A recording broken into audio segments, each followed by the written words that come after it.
नहमदुहु व नुसल्ली अला रसूलिहिल करीम अम्मा बाद। रब्बि इश्रह ली सदरी व यस्सिर ली अमरी वहलुल उक़दतम मिन लिसानी यफ़क़हू क़ौली। या रब्बी सल्ली व सल्लिम दाइमन अबदन अला हबीबिका खैरिल खल्क़ि कुल्लिहिम।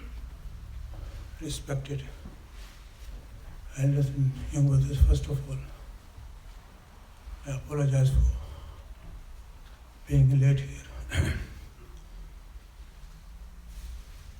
Last week, rather the last few weeks, the topic on which I was shedding light is the topic how one can recognize the fitna, the falsehood, and what are the methods by adopting them one can remain safe from the fitna's deviation, from falling into the trap of falsehood. In last week's sermon I was mentioning the great personality Imam Abu Hanifa rahmatullah alayhi, how much attention they paid to the recitation of the Quran and how much they had respect for those who were the teachers of the Quran, those who taught the Quran, how much they respected these personalities who had the honor to teach the book of Allah subhanahu wa ta'ala to the servants of Allah subhanahu wa ta'ala. Rasulullah sallallahu alayhi wa sallam, he says, khayrukum man ta'allama al-Quran wa 'allamahu.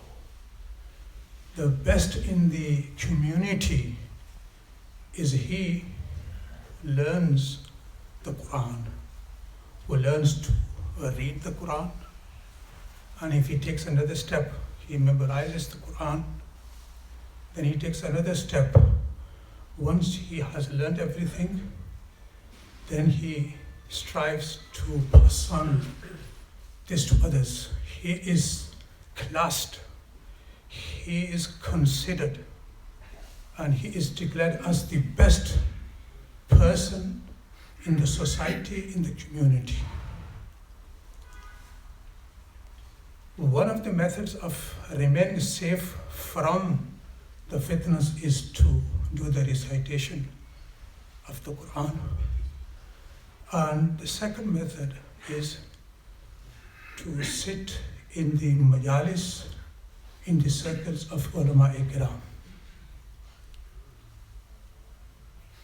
On the day of judgment, many will intercede for the sinners, for the believers. Among the people who will be having this honor to intercede and request Allah subhanahu wa ta'ala to forgive the sinners are going to be the ulama-e kiram. Yashfa'u yawm al-qiyamati thalathatun. On the day of judgment, three categories of people will be having this honor of intercession, meaning they will intercede. They will ask Allah to forgive so and so or them. Al-Anbiya'u, Anbiya alayhim salatu wasalam. Thumma al-Ulama'u, then the ulama, the scholars. Thumma al-Shuhada'u, then the martyrs. Our Prophet sallallahu alayhi wasallam mentions in one hadith, on the day of judgment, Allah subhanahu wa ta'ala will order the worshippers to enter the paradise. And the ulama will speak out and they will say to Allah subhanahu wa ta'ala, "Oh Allah, why are you letting them the entry into paradise before than us. We were the one who taught these people, and they sat in our gatherings and they learned everything from us, and today they're having this honor to go into paradise before us. Allah subhanahu wa ta'ala will say, O ulama, or scholars, the reason I am keeping you behind is there are so many of my servants who are sinners, who have made the Jahannam compulsory wajib upon them. I want you to do the sifarish for them so that I can let them go into paradise. Once you have done the sifarish and decision for my sinner servants, then I will let you go into paradise. And the saying of Ka'b al-Ahbar, the great Tabi'i, which I will repeat today here again. He says, on the day of judgment, Allah subhanahu wa ta'ala will decide about a certain person because of his sins that he should go into hellfire. Allah Almighty will command the angels to drag him into the hellfire. And while they will be taking him to hellfire, Allah subhanahu wa ta'ala will call Jibreel, the leader of all the angels, or Jibreel, come here. And Allah will say to Jibreel alayhi salatu wasalam, go to this of my slave who's being dragged to the hellfire. Go to him. Ask him one question. Ask him, has he ever had any scholar, any alim friend? Jibreel alayhi salatu wasalam will go on and will ask him, did you have any friend, alim? You befriended any alim, any scholar in dunya? He will reply, no. I never had any scholar, alim. Jibreel will say, Allah is saying he doesn't have any scholar who was his friend. Allah subhanahu wa ta'ala will say to him, oh Jibreel, go and ask him, has he ever sat in the majlis of any alim in dunya? He will say, no, I never had any time. I never sat in the majlis of alim. He will come back to Allah and say, Allah is saying he never sat in the majlis of alim. Allah subhanahu wa ta'ala will say and ask him, go ask him, has he ever sat to have the meal with any alim by chance? He will say, never. I never sat with the alim to have a meal or to have something to eat. Never I sat with him. Jibreel will come and give the report to Allah. He say, no. Go and ask him, Jibreel. Allah will say to Jibreel, go and ask him, was any alim living in your area? He said, where I was living, no alim lived there.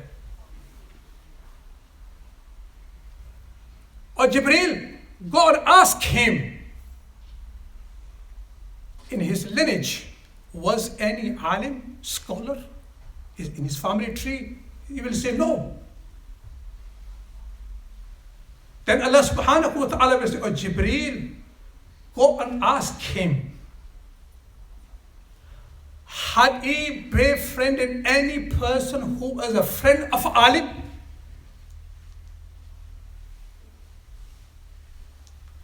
Jibreel will ask him, did you have any friend in dunya who had a connection with an alim, with a scholar? He will say, yes. I had a person who was my friend and who I loved, but he had a friend who was an alim, who was a scholar. Jibreel alayhi salatu wasalam will come back and say, oh Allah, he is saying that he had a friend who had a friend, alim. Allah subhanahu wa ta'ala will say, call him back. Oh my servant, I love the ulama so much because you were a friend of a person who was a friend of an alim. Go, I forgive you. Jibreel, take him to paradise. This is the status of ulama ikram in the eyes of Allah subhanahu wa ta'ala. Don't fall into this deception.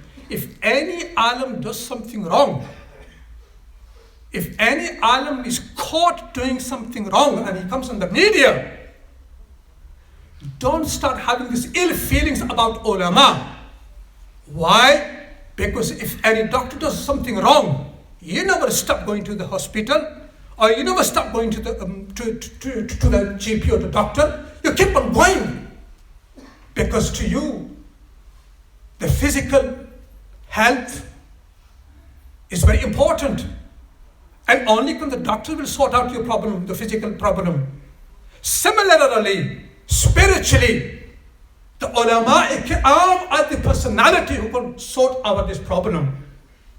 Ulama are the blessings.